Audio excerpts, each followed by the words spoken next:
Assalamualaikum warahmatullahi wabarakatuh. Perkenalkan, nama saya Waisya Wabufilahi dari Prodi Teknik Pertambangan 2021.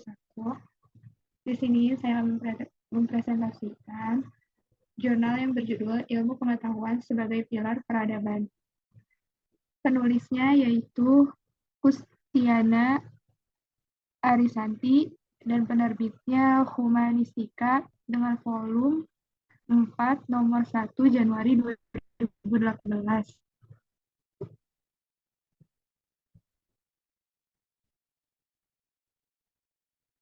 Untuk pembahasannya, yang pertama ada ilmu pengetahuan dan peradaban, yang kedua ada Islam dan ilmu pengetahuan, yang ketiga ada urgensi ilmu pengetahuan, dan yang terakhir perkembangan peradaban lintas suku. Islam adalah agama yang rasional dan sebagai agama yang ilmiah. Rasulullah SAW sebagai pembawa, penyebar, dan pemakmur syariat, Islam meletakkan landasan yang kuat sebagai agama yang rasional. Hal ini terlihat pada sabda beliau, yaitu, agama itu adalah akal dan tidak sempurna agama seorang tanpa menggunakan akal. Islam mewajibkan umatnya untuk mencari ilmu, belajar, dan mengadakan riblah ilmiah dan melarang menyembunyikan ilmu.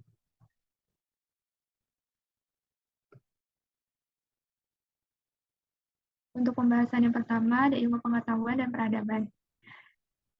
Ilmu pengetahuan mempunyai padan kata science dalam bahasa Inggris dan dalam bahasa Arab sepadan dengan kata al-ilmu. Kata lain yang juga sepadan adalah knowledge. Sedangkan kata peradaban mempunyai padanan kata yaitu civilization dalam bahasa Inggris dan tamadun dalam bahasa Arab. Ilmu pengetahuan sebagaimana kita maklumi mempunyai konotasi melalui proses ilmiah yang kebenarannya dapat dibuktikan secara ilmiah yang hasilnya sangat rasional dan bersifat empiris. Sedangkan peradaban merupakan hasil kebudayaan yang tertinggi yang dapat dibandingkan sepanjang zaman. Dari pengertian di atas dapat diambil kesimpulan bahwa peranan ilmu pengetahuan sebagai pilar peradaban Islam mempunyai arti support dan sumbangan serta peranan ilmu pengetahuan dalam memberikan andil terhadap perkembangan kemajuan peradaban Islam.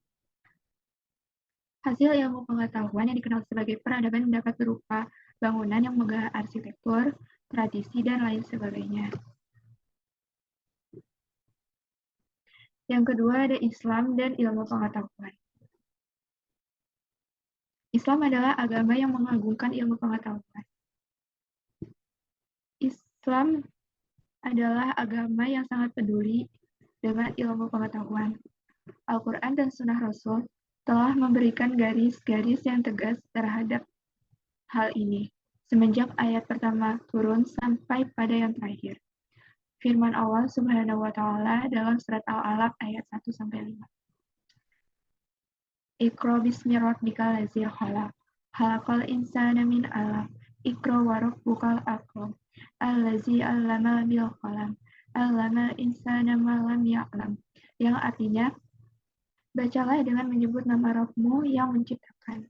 Dia telah menciptakan manusia dari segumpal darah. Bacalah dari Rabb-Mu yang Maha Pemurah, yang mengajar manusia dengan peranan kalam. Dia mengajarkan kepada manusia apa yang tidak diketahuinya.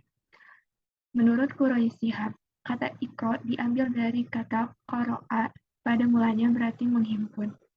Kata Iqra yang diterjemahkan dengan bacalah tidak mengharuskan adanya suatu teks tertulis yang dibaca. Tidak pada harus diucapkan sehingga terdengar orang lain. Dengan membaca, manusia akan mengetahui dan paham terhadap segala sesuatu. Pemahaman yang berkelanjutan menyebabkan munculnya keinginan untuk lebih mengetahui sesuatu secara mendalam, dan selanjutnya muncul keinginan untuk mengamati dan meneliti sesuatu yang sudah diketahui tersebut.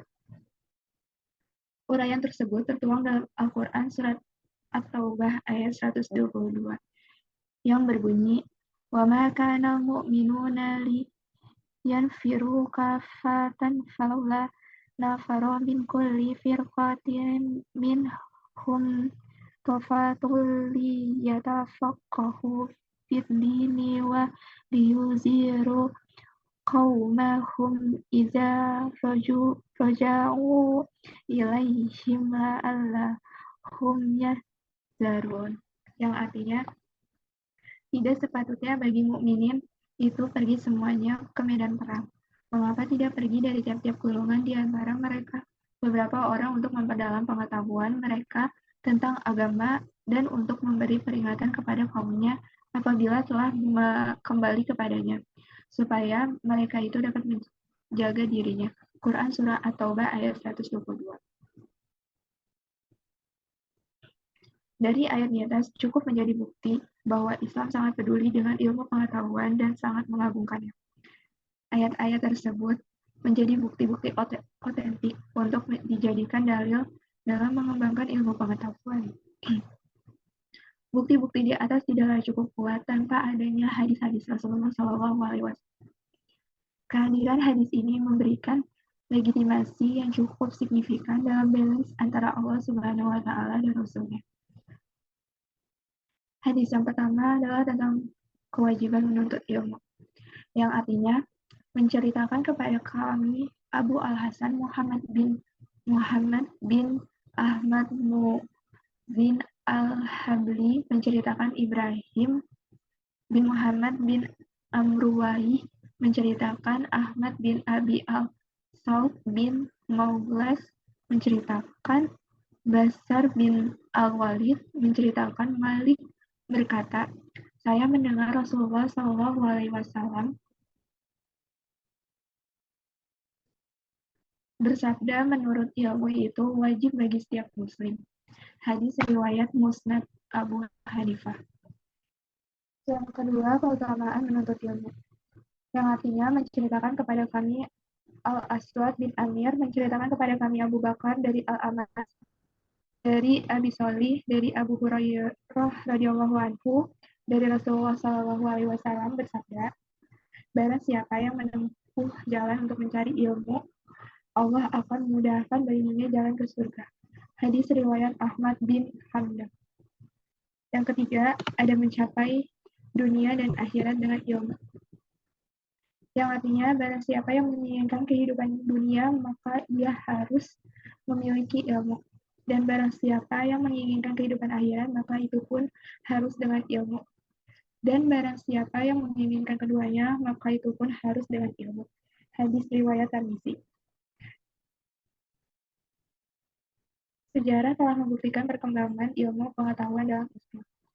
Sistem keilmuan dan metode pembelajaran bermacam-macam, di antaranya mendengar, membaca, menyimak, meneliti, memahami, menghafal, dan sebagainya. Yang ketiga, ada urgensi ilmu pengetahuan.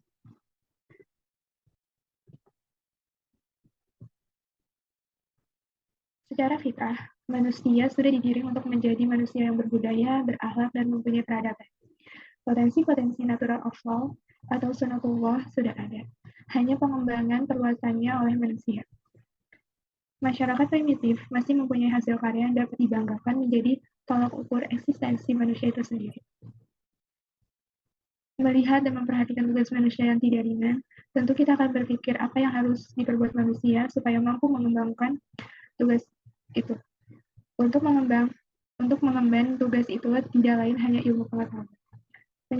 Penyelesaian masalah yang terpenting adalah menggunakan akal, di mana manusia sudah dibekali sejak lahir. Kemampuan potensial tidak akan sanggup menjawab tantangan tanpa adanya. Maka yang dapat menjawab dan menyelesaikan permasalahan adalah ilmu pengetahuan berdasarkan pengalaman dan pembelajaran, baik pembelajaran yang bersifat formal maupun non-formal. Tujuan pendidikan Al-Quran adalah membina manusia secara pribadi atau kelompok sehingga mampu menjalankan fungsinya sebagai hamba Allah Subhanahu wa Ta'ala dan khalifahnya, guna membangun dunia ini sesuai dengan konsep yang ditetapkan oleh Allah Subhanahu wa Ta'ala. Atau dengan kata yang lebih singkat, untuk dan sering digunakan Al-Quran untuk bertakwa kepadanya. Menurut Muhammad Bakir Al-Sad, kekhalifahan mengharuskan posisi yang saling berkaitan. Yang pertama, pemberi tugas. Dalam hal inilah Allah Subhanahu wa Ta'ala. Yang kedua ada pemberi tugas. Dalam hal ini yaitu manusia, perorangan atau kelompok.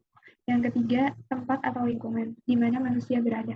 Dan yang keempat, materi-materi penugasan yang harus dilaksanakan. Kelebihan manusia dari makhluk lainnya terletak pada akalnya, di mana akal merupakan embrio budaya dan peradaban. Produk akal adalah ilmu pengetahuan yang nantinya menjelma sebagai konsep-konsep untuk mengisi berbagai macam persoalan, memajukan peradaban, dan menghadapi segala tantangan atau challenge, sehingga mereka bisa survive dalam kehidupannya. Yang keempat, perkembangan peradaban lintas sejarah. Proses diturunkannya Adam alaihissalam ke dunia karena memakan buah khuldi yang telah dilarang oleh Allah Subhanahu wa Ta'ala. Bertobatnya Adam ketika diturunkan ke dunia dalam keadaan telanjang dan berusaha untuk mencari pakaian. Nabi Nuh membuat kapal untuk menghadapi banjir. Nabi Ibrahim membangun Ka'bah dan sebagainya. Peristiwa-peristiwa klasik tersebut adalah proses budaya yang sedang berlangsung dan tak kelak proses-proses semacam itu menjadi peradaban di masa kini. Padahal tampaknya sederhana, namun yang terpenting adalah kejadian-kejadian Islam tersebut bermula dari sebuah pemikiran dan ilmu pengetahuan. Montgomery Watt dalam bukunya The Majesty That Was Islam menyebut peristiwa-peristiwa sejarah mulai dari petualangan-petualangan pada sebelum Islam. Masa Islam baik pada masa Rasulullah, Bani Umayyah, Bani Abbasiyah, dan seterusnya dengan segala peristiwa sejarah baik sejarah kekuasaan, pemikiran, dan sebagainya sebagai the prime of Islamic civilization. Disinilah the real of Islamic civilization tersebut. Ilmu pengetahuan, pemikiran, filsafat, astronomi, kedokteran, sungguh luar biasa. Transformasi kekhalifahan, wilayah, studi Islam, pertualangan, memburu ilmu, dan sebagainya. Ahmad Shalabi dalam bukunya menjelaskan bahwa kegiatan para ulama dalam mengembangkan ilmu pengetahuan pada periode tersebut terdiri dari 1. Menyusun buku-buku ilmiah. Yang kedua, mengatur ilmu-ilmu kebudayaan. Yang ketiga, terjemahan dari bahasa asing. Dalam penyusunan buku-buku ilmiah, para ulama dan intelektual Islam melakukan kegiatan ilmiah dengan cara menyalin ide-ide pokok atau teks asli dari sebuah kitab ke dalam catatan-catatan yang kemudian menjadi sebuah buku ilmiah. Salah satu karya monumental ulama dari kegiatan ini adalah kitab Al-Muwatta karya Imam Malik. Yang dimaksud dengan mengatur ilmu-ilmu keislaman pada masa itu adalah munculnya berbagai konsentrasi yang berbeda dalam kajian keilmuan. Di antaranya adalah pemisahan antara ilmu tafsir dan ilmu hadis, serta munculnya kitab-kitab hadis dan tafsir yang sebelumnya, bukti bahwa ulama pada saat itu menghargai adanya perbedaan penafsiran yang tidak mengakibatkan pecahan karena adanya fanatisme terhadap pendapat tertentu. Salah satu bentuk kegiatan tersebut adalah penerjemahan terhadap karya-karya filsafat Plato, Aristoteles, dan lain sebagainya. Bahkan menurut Philip Kahiti dalam Histori the Arab, para ilmuwan Islam sangat berjasa dalam menyebarkan karya-karya filsafat Yunani, karena merekalah yang menjadi pertama kali melakukan penerjemahan terhadap karya filosofi Yunani. Sebagai bukti sejarah, telah membuktikan berupa beberapa bangunan megah seperti Ka'bah, Istana, Al-Hamra, dan lain sebagainya. Adalah sebagian kecil dari history of Muslim civilization. Sekian presentasi dari saya, kurang lebihnya mohon maaf. Wassalamualaikum warahmatullahi wabarakatuh.